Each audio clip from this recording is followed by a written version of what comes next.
কাল বিএনপির স্থায়ী কমিটির বৈঠক ডেকেছেন দলের চেয়ারম্যান তারেক রহমান। ঘোষণা করা হবে রাষ্ট্রপতি পদে মনোনীত প্রার্থীর নাম। আলোচনায় মির্জা ফখরুল। ওবায়দুল কাদের সহ 7 আসামির মানবতা বিরোধী অপরাধ প্রমাণিত। শেষ হলো যুক্তিতর্ক উপস্থাপন। সর্বোচ্চ সাজার আশা প্রসিকিউশনের। সম্পত্তি বাজেয়াপ্তের আবেদন। আওয়ামী লীগের নিষেধাজ্ঞা তুলে নেয়ার তথ্য গুজব, জানালেন তথ্যমন্ত্রী। মুক্তিযুদ্ধ বিরোধী অপশক্তিকে আর কোনো সুযোগ দেবে না জনগণ, মন্তব্য রিজভীর।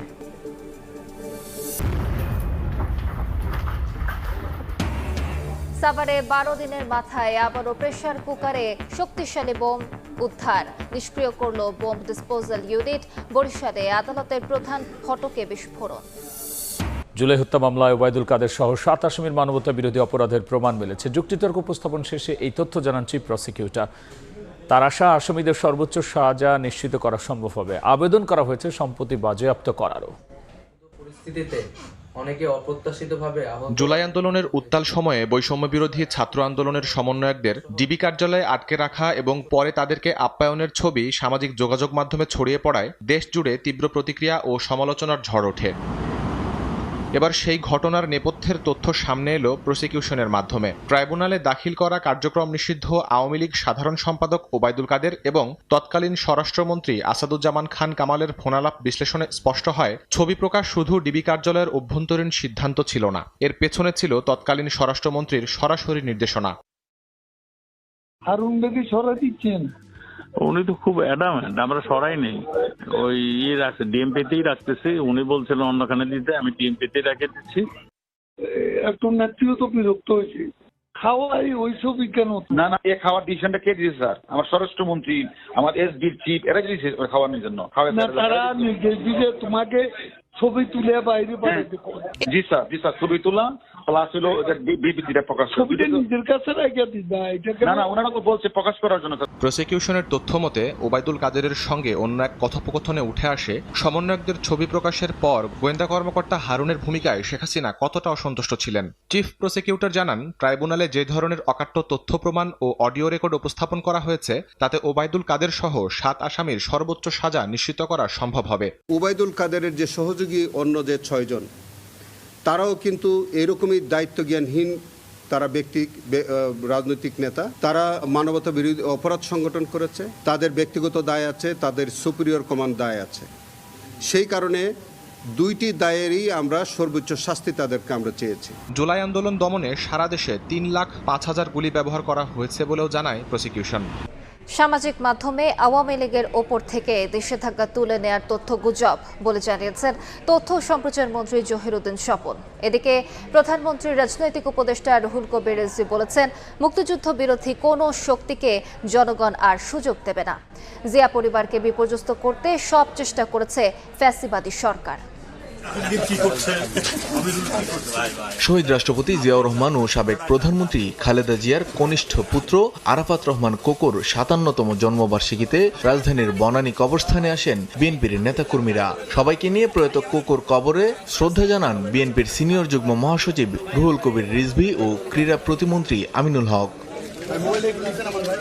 পরে রুহুল কবির রিজভী বলেন, মুক্তিযোদ্ধা পরিবার বলেই জিয়াউর রহমানের উত্তরসূরিদের পরিকল্পিতভাবে ধ্বংস করার চেষ্টা করেছে ফ্যাসিবাদী সরকার। এ সময় মুক্তিযুদ্ধ বিরোধী কোনো শক্তিকে জনগণ আর সুযোগ দেবে না বলে হুঁশিয়ারি দেন তিনি।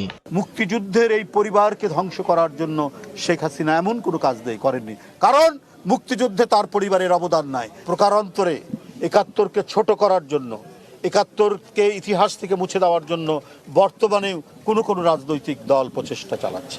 রাজধানীর ফরেন সার্ভিস একাডেমিতে যুব দিবসের অনুষ্ঠান শেষে তথ্য ও সম্প্রচার মন্ত্রী বলেন, আওয়ামী লীগের কার্যক্রমের উপর নিষেধাজ্ঞা প্রত্যাহার নিয়ে সামাজিক যোগাযোগ মাধ্যমে ছড়িয়ে পড়ার তথ্য গুজব। আওয়ামী লীগের উপর নাকি নিষেধাজ্ঞা তুলে নেওয়ার একটা গুজব ছড়িয়ে পড়েছে।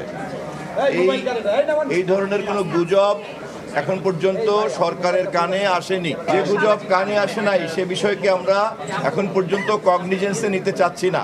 এ সময় তরুণদের মানব সম্পদে পরিণত করতে সরকার কাজ করছে বলে জানান যুব প্রতিমন্ত্রী। নতুন কমিশন দায়িত্ব নিলে সাবেক রাষ্ট্রপতি মোহাম্মদ শাহাবুদ্দিনের দুর্নীতির অভিযোগের বিষয়ে ব্যবস্থা নেওয়া হবে বলে জানিয়েছেন দুদক সচিব সাইদুর রহমান খান। তিনি বলেন, এমন অভিযোগের ক্ষেত্রে সাধারণত কমিশনের মাধ্যমে পরবর্তী কার্যক্রম গ্রহণ করা হয়।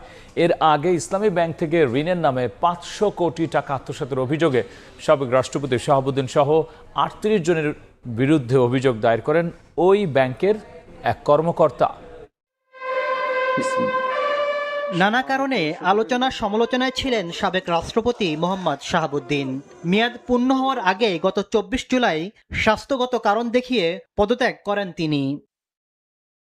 এর পরপরই গত 29 জুলাই ইসলামী ব্যাংকের ফরেন এক্সচেঞ্জ কর্পোরেট শাখার assistant vice president Mohammad Yasin Ali দুদকে তার বিরুদ্ধে একটি অভিযোগ দায়ের করেন।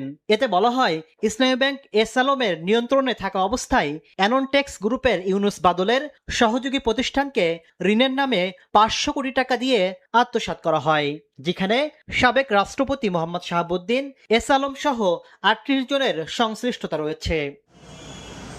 অভিযোগের বিষয়ে জানতে চাইলে দুদক সচিব বলেন, নতুন কমিশন এলে এ বিষয়ে প্রয়োজনীয় ব্যবস্থা নেওয়া হবে। কমিশন এই মুহূর্তে নাই, এই সমস্ত অভিযোগ আসলে কমিশনের মাধ্যমে কার্যক্রম গৃহীত হয়।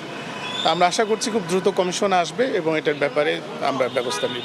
এদিকে সাবেক রাষ্ট্রপতির বিরুদ্ধে দুদকে অভিযোগকারী ইসলামী ব্যাংকের কর্মকর্তা ইয়াসিন আলীকে সংশ্লিষ্ট বিভাগ থেকে সরিয়ে ট্রেনিং একাডেমিতে সংযুক্ত করা হয়েছে।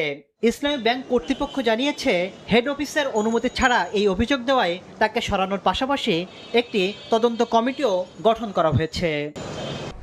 অতীতের ভুল নীতির কারণেই গ্যাস বিদ্যুৎ সংকট সৃষ্টি হয়েছে বলে মন্তব্য করেছেন বিদ্যুৎ ও জ্বালানি প্রতিমন্ত্রী অনিন্দ্য ইসলাম অমিত।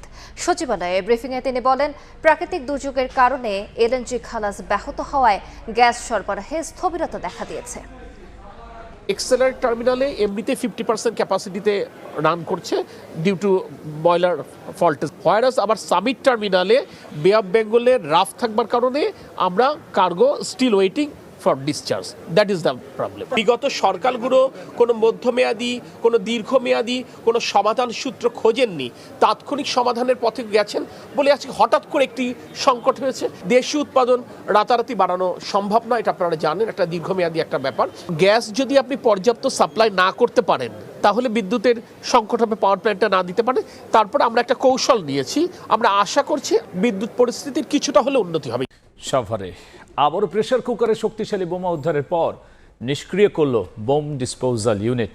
সকালে সাধাপুর এলাকা থেকে উদ্ধার করা বোমাটি বিকেলে নিষ্ক্রিয় করা হয়। এর আগে সাভারের শ্যামপুরে একটি ফ্ল্যাটে জঙ্গি কার্যক্রম পরিচালনার অভিযোগে অভিযান চালায় সিটিটিসি। সাভারে আবারও প্রেসার কুকারে শক্তিশালী বোমার বিস্ফোরণ ঘটিয়ে নিষ্ক্রিয় করল বোম ডিসপোজাল ইউনিট। সকালে সাধাপুরের ঘোড়া মসজিদের সামনের মাঠে একটি নীল ড্রাম পড়ে থাকতে দেখেন স্থানীয়রা। ড্রামটি খোলার পর ভেতরে একটি প্রেসার কুকার, দুটি রিমোট কন্ট্রোল দেখতে পান তারা। পরে সাভার মডেল থানা পুলিশ ঘটনাস্থলে পৌঁছে প্রেসার কুকার সদৃশ বস্তুটিকে শক্তিশালী বোমা হিসেবে শনাক্ত করে। উদ্ধার করা বোমাটি বিকেল 3:30টার দিকে নিষ্ক্রিয় করা হয়। বিকট বিস্ফোরণের শব্দ শোনা যায় কয়েক কিলোমিটার দূরেও। বারবার এমন বিস্ফোরক উদ্ধারের ঘটনায় আতঙ্কিত এলাকাবাসী। ওই বোম বার করা থিয়া পরে একটা কোরআন শরীফ পাচ্ছি, দুটাই মোট আছে ওই ড্রাম ভিতর। এখন তো আতঙ্কিত আছি এবং ভবিষ্যতের জন্য আমরা আতঙ্কিত এলাকাবাসী এবং মসজিদে যারা আছে আমরা অত্যন্ত আতঙ্কিত বিষয়ে। আমরা চাই এটা একটা সুস্থ তদন্ত হোক। এর আগে মঙ্গলবার দিবাগত রাতে সাভারের শ্যামপুর এলাকার একটি বাড়িতে অভিযান চালিয়ে 5টি বোমা নিষ্ক্রিয় এবং বিপুল পরিমাণ গান পাউডার সহ বোমা তৈরির বিভিন্ন সরঞ্জাম ও উপকরণ উদ্ধার করা হয়। বিস্ফোরক জাতীয় দ্রব্য এবং ককটেল সদৃশ কিছু বস্তু সহ আরো অন্যান্য মালামাল, বিপুল পরিমাণ মালামাল এখানে পাওয়া যায়। এর আগে গত 30 জুলাই একইভাবে আশুলিয়ায় প্রেসার কুকারে বোমা পাওয়ার পর নিষ্ক্রিয় করা হয়।